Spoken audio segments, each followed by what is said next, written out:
This is 7 News High School Red Zone Review Preview. Hi everybody, welcome aboard as we look back on week number 8 and ahead to week number 9 in the high school red zone. You know, we're really at a point in the season where this Friday and next Friday we'll have much to say, not only about region champions, but what playoff seeding will look like on both sides of the state line, as there are also some conference titles up for grabs in our area on the North Carolina side. Let's start out a big Region 2-5A showdown last Friday at Spartanburg. The Gaffney Indians opening up region play against an 0-1 Spartanburg Vikings team. Riley Staten in the second quarter got it to Amaze and Littlejohn. Gaffney led 13-7 at the half. Early third quarter, TJ Johnson, Kamari Cunningham get together. Vikings go ahead 14-13. Middle of the fourth quarter, Johnson pressured, and Gaffney's defense comes up with a huge turnover at just the right time. Zion Ratchford the interception. On the next play, it was Staten hitting Littlejohn again. That put Gaffney ahead 19-14. And the Tribe surviving on the road. What a tight series they played against Spartanburg. They took a lead 53-52 with 3 ties all time. It's Gaffney's 7th straight win. And Dan Jones afterward with this to say. You know, tit for tat, you know, just whoever had the ball last, and we were fortunate to get it. Continuing their winning streak in the series against Spartanburg, and they improved to 5-2 overall, 1-0. Spartanburg 0-2 in Region 2-5A, pretty much out of the chase for a championship. Elsewhere in the region, Burns, which had knocked off Spartanburg the week before, built a 2-score lead on Boiling Springs in the second half. Back come the Bulldogs. Lincoln Husky, great moves. That tied the game at 24-all. Eventually the game goes to overtime, and Andrew Stevens to Ethan Morris connecting there to force a second overtime at the start of the second OT. Stevens and Morris again. Boiling Springs gets the ball, trying to respond, but on fourth down they are denied.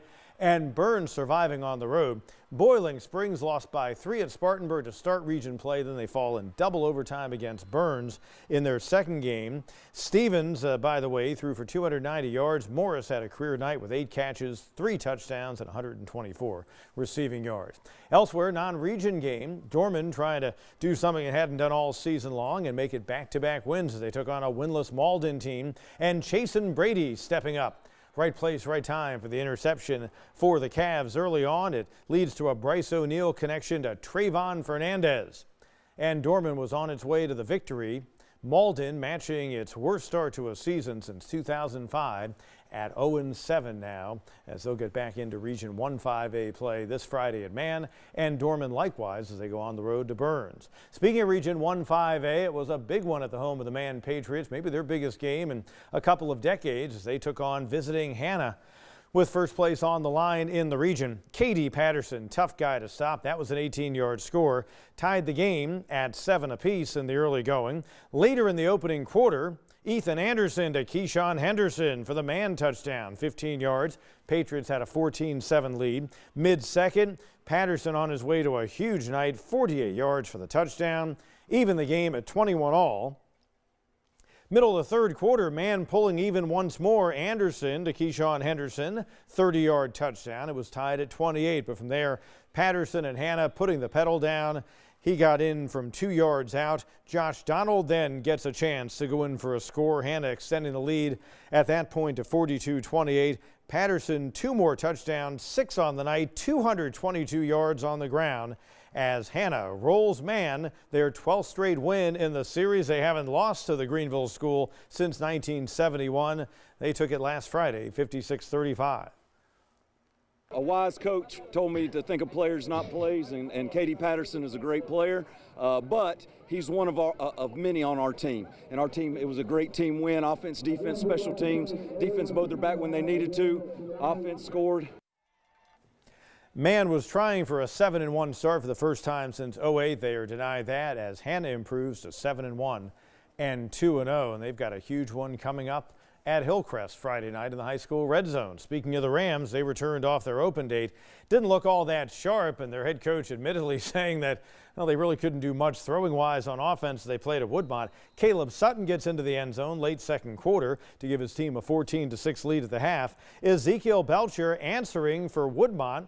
They got the touchdown to pull within 2 points at 14-12. Couldn't convert the 2-point try.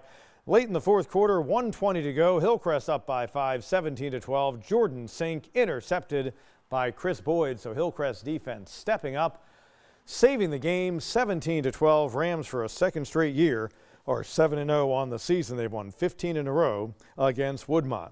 Region 1-4A, Westside the team to beat. They had the huge win a couple of Fridays ago on the road at Greenville. They played their 5th straight road game as they went to Pickens last Friday, trying to get another victory, a 7th straight against the Flame. You saw Cutter Woods to Josh Williams on a night when Woods threw for over 400 yards, actually close to 500. Woods and Jay McClintock getting together.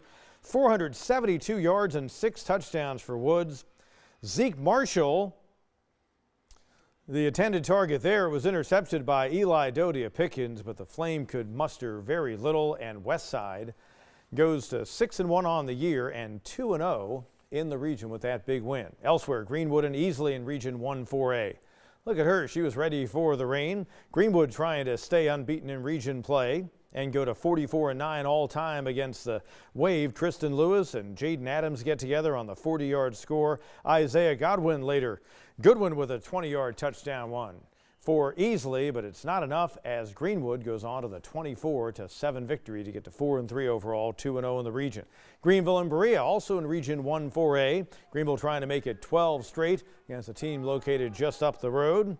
And as they acknowledge Breast Cancer Awareness Month, the Red Raiders going to work. Bryson Drummond, Jakiron Stewart on the connection, and it's a rout. Greenville cruising again against Berea by a final of 56-0. So they're 1-1 in the region, hoping that Greenwood can knock off Westside and they can get some help with a chance to repeat as region champs. Palmetto and BHP went at it in Region 2-3A, a Bears team that is looking as good as anyone in 3A, not only in our area but statewide, in part because of Marquez Henderson. Another big night for him, another 100-yard rushing night for the junior. That was a 10-yard run. Noah Thomas later intercepted by Tajay Evans of Palmetto's 65-yard pick six. It cut Belton Honey a pass lead in the second quarter to 10-7. But Henderson responds, a 60-yard sprint. He had another huge night. Just 5 carries in the game for Marquez Henderson, but he was well over 100 yards rushing. Henderson and the Bears rolling on to a 14th straight win against one of their rivals, Palmetto, and they improved to 7-0 and 2-0 in the region, 55-21. Renton Southside at the home of the Tigers, a winless Southside team. Colton Bagwell to Seth Hickerson, who does the rest. Good yards after the catch. Made it a 41-0 game in the third quarter. Kind of tells the story. Shep Wincop later going to give it to Isaac Washington, and Wren rolling on to the win. Their 9th in 12 meetings against Southside, 50-0. Also in Region 2-3A last Friday, 2 of the newer public school programs in our area, Powdersville and Fountain Inn, in fact the 2 newest, going at it. And Powdersville trying to even up its region record. Eli Hudgens to Landon Fowler for the quick score. Later, Brandon Waldrop for 38 yards. And the Patriots knock off the Fury by a final count of 61-14. Powdersville 3-4 overall, 1-1 in the region. Daniel, the #1 team in 3A yet again, dominating as always, unbeaten, and trying to get back to a state title game, looking to make it 3 in the past 4 years. They've got talent like Jakari Bennett with a 45-yard touchdown run as they played at West Oak, looking to continue an impressive run and get to 20-2 all time against the Warriors. Bennett later on with another score. Daniel had not been beaten by West Oak since 1986. That continued last Friday as the Lions roar on to a 43rd win in their past 44 games, 56-0. Also in Region 1-3A, don't sleep on the Pendleton Bulldogs. Tough to win at Seneca, tough to contain that potent Bobcats offense. Kamari Hudson on the receiving end of a 50-yard touchdown. Cut Pendleton's lead to 20-14 in the third quarter. Later in the third, though, Luke Gray having a great season, goes deep. Corey Jones on the receiving end. And then Bijah Webb able to get to the end zone off that catch. And Pendleton improves to 6-1 and 2-0 in the region. They've got Daniel ahead in a couple of weeks, but boy, the Bulldogs looking really good. Grayson Howell's team right in the hunt in Region 1-3A with a 42-28 win at Seneca. Region 3-3A, Broome Centurions gearing toward a season-ending showdown against Chapman. Both teams have to take care of business before then. Chapman was idle last Friday. Meanwhile, Trayson Suber getting into the end zone on a 4th and goal in the opening quarter against Blue Ridge. It was a dominant performance for the Centurions. Some fancy stuff right there. And a little touchdown action for the Tigers as Bryson Watt got it to Ashton Stokes, but Broome was able to roll on to another win on the season to get to 7-1, 2-0. Blue Ridge, which is actually in a Thursday night matchup this week against Carolina, falling to 0-6 and 0-1 with that loss, 41-21.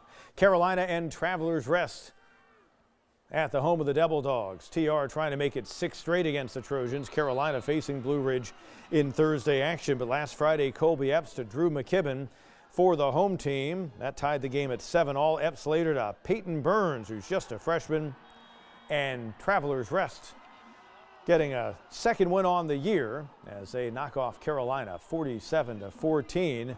Devil Dogs with a win in Region 3 3A. Meanwhile, Woodruff and Emerald in Region 4 3A. This was the game of the night. Tad DeBoe's Vikings playing at home in the Lakelands, winless on the year going in. A bunch of heartbreaking losses. And about 6 minutes to go in the fourth quarter, A.J. Anderson made it 35-28 Vikings. 7 seconds left in the fourth quarter. Woodruff knocking on the door, still down by 7. T.J. Morris to Hunter West as time expires. Cuts the deficit at 35-34. Woodruff goes for 2. Morris looks to the end zone, and Cam Tyler gets behind the defense. A walk-off 2-point conversion for the 36-35 thrilling win for Woodruff as they got to 1-1 in the region and 3-5 overall. What a victory for the Wolverines. Their 8th straight against Emerald. Brett Sloan, an exciting triumph in his first year guiding the Woodruff program. Region 2 4A, Lawrence winless off to their worst start since 2009 when they finished 1-10. They were trying to get to 1-1 in region play. Denari Lee Jackson was hit by Jack Merriman, and then Quinton Hood eventually put him away. Nick Danshu later sacked by Merriman, gets some help from his friends. Defense was looking strong for the Warriors. Ty Breeze later on taken down by Jamari Williams and Amaje Watts. It was a chess match and a low-scoring game. Jackson and crew eventually prevail on the road as Lawrence gets the 1-point win, 18-17. Raiders go to 1-7 overall, 1-1 in the region with a chance at home against Wade Hampton Friday night to get back-to-back victories. Meanwhile, Eastside traveling to Greer, huge game for both teams. Greer had won 23 of 25 going into the contest. Warriors trying for a 5th straight win on the season. Peyton Schrader a 2-yard run, and it tied the game at 14-all in the third quarter. Fourth quarter, Chris Hall and Chase Bird get together. Bird's going to take it to the end zone. A guy named Bird with a big score against a team called the Eagles. Schrader later has it picked by Darius Johnson to pretty much seal the deal, and Greer gets a 3rd win on the year. They go to 2-0 in the region with a 28-14 triumph, and Greer's already beaten Lawrence, which also sits at 1-0 in or 1-1 rather in region play. Region 1-2A, Abbeville trying to continue an impressive streak. They were looking for a 37th consecutive region win as they paid honor to the recent tragedy at Chesney, with the Eagles visiting the Lakelands and taking on the reigning 2A state champs. Chesney in the white on the road. KJ Proctor, Caleb Swaney hooking up right there for the 7-0 lead, but Carson Norman and the Panthers coming back.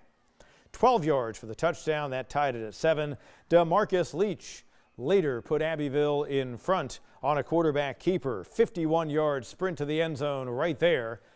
And the Panthers move on to another win. If they win Friday, they will have amassed 110 wins since the start of the 2015 season. They play Friday night at Landrum. A Landrum team that was coming off a Monday night loss against Chesney ventured to the Lakelands as well, taking on 96. One of the good stories this year. Matthew Bennett, first-year head coach, has his team out of the gate in fine fashion. Braden Mitchell, good QB for the Wildcats, hooking up with Jaden Hackett for the touchdown. Landrum responding. Ty Foster to Colton Link, but it wasn't enough as 96 gets the win. They improved to 6-1 and 2-0, 96's best start since 2018 with a 42-14 triumph. Other action in Region 1-2A, Liberty, one of the good stories on the year, trying to surpass last year's win total. They began the night at Blacksburg 4-2 and 1-0 in the region. pick right there by DeCario McNeil of Logan Smith of the Red Devils. But in the white, J.J. Hernandez into the end zone for the early lead. Joshua Sims later gets to pay dirt for Blacksburg. Liberty on the road, though, comes away with a win. Devils top the Wildcats 33-29. Liberty, with that triumph, improves to 5-2 and now 1-1 in the region. Meanwhile, Region 1-1A and pretty much Christ Church and Southside Christian, their matchup ahead will likely decide this one. On a 4th and short, already trailing 7-0 and deep in their own territory, Ware Shoals went for it. Matthew Covington had the tackle for Christ Church. Tucker Hendricks then gets it to Jackson Rep. Look at the yards after the catch by number 2 for the Cavaliers. Getting it close to the goal line, Deshaun Reeder finishing off the drive. 2-point conversion made it 15-0. Deshaun Reeder continues to do big things for a Christ Church team that's 5-2 and 3-0 in region play with a 50-6 victory over Ware Shoals. Just around the corner at St. Joe's, Knights team trying to get to 3-1 in region play. Little connection right there, Cade Alt to Michael Poinsett against the Dixie Hornets. St. Joe's came in averaging 41 points a game. Jackson Campbell with some good yards there led to a Braden Johnson touchdown and a 14-0 advantage. St. Joe's pulls away to the victory. Dixie had been playing some good defense, but the Knights take them 44-14. Western North Carolina 1A, 2A Mountain Foothills. Hendersonville and East Rutherford had a heck of a ball game. East Rutherford's Landon Flynn hooking up with Matthew Pinkerton for the early lead. Back came Jerron Ward and the Bearcats. QB gets it into the end zone, tied it at 7. And then Hezi Rudisil with the TD for Hendersonville. Show you the final as the Bearcats get the 41-35 win in overtime to get to 2-2 in the conference and 3-5 overall. At Chase, another battle in 1A, 2A Mountain Foothills. Brevard paying a visit. Chase had won 2 straight in the series going in. We were down 21-7 at home. Zach Frazier gets into the end zone, cuts the lead to 21-14. And then Frazier to Jory Mosley ties the game at 21, but down goes Frazier and Chase. Start of the 4th quarter, Benjamin Kessinger for the Blue Devils to Dylan Galloway. A 28-21 lead for Brevard, and that's your final. They win it by 7 on the home field of the Trojans as Chase drops to 4-3 and 1-2 in the conference. So that sizes things up. Most of the action we had for you in week number 8 in the high school red zone. Now we get ready for week number 9. You've got some big battles in the 5A ranks, including Dorman visiting Burns as Burns tries to stay unblemished in Region 2 5A, and a gargantuan showdown at Hillcrest as the Rams are home against TL Hanna. We'll touch on that latter game in a moment, but let's not forget about a huge one in Region 1 4A. The West Side Rams, remember they fell in a competitive ball game on the road in their opener at BHP. They have rattled off a winning streak since, and now they're trying to protect the home field. Their first home game in over a month as they take on Greenwood on Friday night. Brian Lane, in year number 1 at the helm, has an offense that's explosive, and Todd Summers has more. West Side enters the night averaging more than 44 points a contest, having scored at least 28 points in every game this season. We've just been doing a really good job offensively, getting everybody spreading the ball around. They have to play 53 yards across the field. They can't just stay on one side of the field. They got to protect everything. Good luck trying to stop them because there's not just 1 or 2 guys doing the damage. It's a whole roster of weapons, with 4 players having already scored at least 6 touchdowns. Being that we got like a bunch of guys, so if you stop one, then here's coming another. Defenses don't know what our game plan is. Our coach switches up our tendencies a lot, and we have a lot of weapons that they can't prepare for all of them. And North Carolina State commit Jamar Boston has not been one of them, because to this point in the season, he's been limited to mostly playing defense because of a ligament tear in his thumb, although the 4-star wideout is getting eased back into the offense as he nears full strength. He's a team player. He understands that late in the season, we're going to call on him. The key to the offensive excellence is junior quarterback Cutter Woods, who does a great job of spreading the ball around with 15 passing touchdowns and only 3 interceptions. Cutter does a phenomenal job of getting everybody involved in the game because that's what you want. They have to play 53 yards across the field. They can't just stay on one side of the field. They got to protect everything.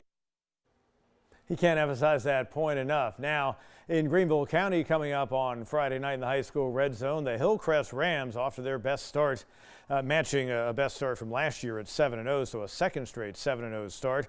Well, they've got a major showdown against a team that with a win would have the inside track on the Region 1-5A title. That would be Katy Patterson and the Hannah Yellow Jackets. Last week they went into Greenville County, got the win at Man, pulling away from the Patriots. Now they get set to take that vaunted running attack against what's been a good Hillcrest defense. You don't have to tell Bennett Swigert and the Rams about what they're up against with Patterson and company running right at them. They're a tough team to prepare for, in that you don't see that style of offense week in and week out. So we're trying to make sure we're assignment sound. We have an idea of what they want to do, and we want to make sure we hold true to our assignments. I think we have the best defense in the state, honestly. I don't think our defense will have any problem stopping their run, and if they do, it won't be much. We're dogs.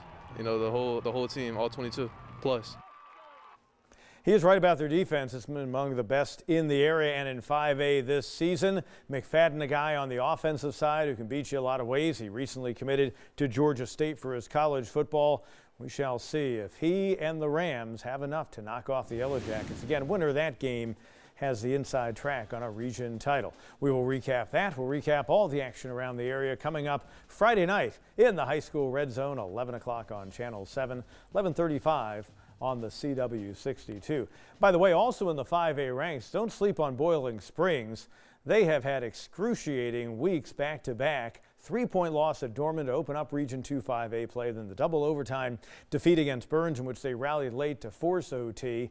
They may be the best 0-2 team on the planet in region play, and they are a team that has vastly improved in Matt Reel's second season. They play at Gaffney at the reservation. Of course, the Tribe coming off a huge win on the road at Spartanburg last week with a big game against Burns coming up ahead, and you've got to think that, and Dorman for that matter also is still ahead for Gaffney, but and could be a trapdoor game if Dan Jones and crew aren't ready for him. The head coach has been preaching that all week long. But that'll be a really a much better game, I think, than folks may expect with an 0-2 team in region play. Boiling Springs taking on a 1-0 Gaffney team. And also in Region 1-3A, a rivalry showdown. Daniel will take on Seneca, their biggest game of the year, although Seneca's hit some bumps in the road, and Daniel looking like a well-oiled machine. Well, let us close out our program this week with our look at the week number 8 plays of the week. And play number 5 came from the Abbeville game against Chesney. The Panthers' Gavin Calhoun with a big-time hit on the Chesney defender. Boy, you want aggression in your running game, especially if you run the style of offense that Abbeville does. And Calhoun taking that to a whole new level with that power run against the Eagles. Play number 4. What a finish it was for Woodruff as they rallied to get a touchdown and pull within a point with no time on the clock, as T.J. Morris hit Hunter West for the points that made it 35-34 Emerald. And then Woodruff went for 2, and Cam Tyler on the pass from Morris for the win. Boy, the stuff you dream of. No time on the clock, and Woodruff got the huge win over Emerald in Greenwood last Friday. Play number 3, and the Lawrence victory against Riverside was hard fought, if you will. Denari Lee Jackson went to his right. Jack Merriman almost got him there, and then Quentin Hood finished him off over to the left. A lot of running laterally to not get a whole lot of yards going north for Denari Lee Jackson and the Lawrence Raiders, but they did come away with a win. Play number 2, Eli Hudgens, 4-year starting quarterback for Powdersville and a guy who can zip it. And Landon Fowler might be his favorite target this season. What a great catch in the win at Fountain Inn. High point in the ball to the max as Fowler went up and pulled it down as the Patriots knocked off the Fury for a second straight year. And play number 1, this is just impressive. Michael McClellan, one of the best playmakers in the area, on the pass from Ethan Anderson in man's loss against Hannah. What a play it was, just laying out near midfield and pulling it in. McClellan, he's been getting it done for the past few years. He has been one of the key building blocks as Scoot Watson and the staff at Man have turned things around for that program, and plays like that got his team 31 yards, a signature moment in the career of Michael McClellan. That's the show for this week. Hope you have a great Friday night. Hope you join us in the high school red zone on Channel 7 and the CW62. For now, Pete Yanity saying so long. We'll see you soon.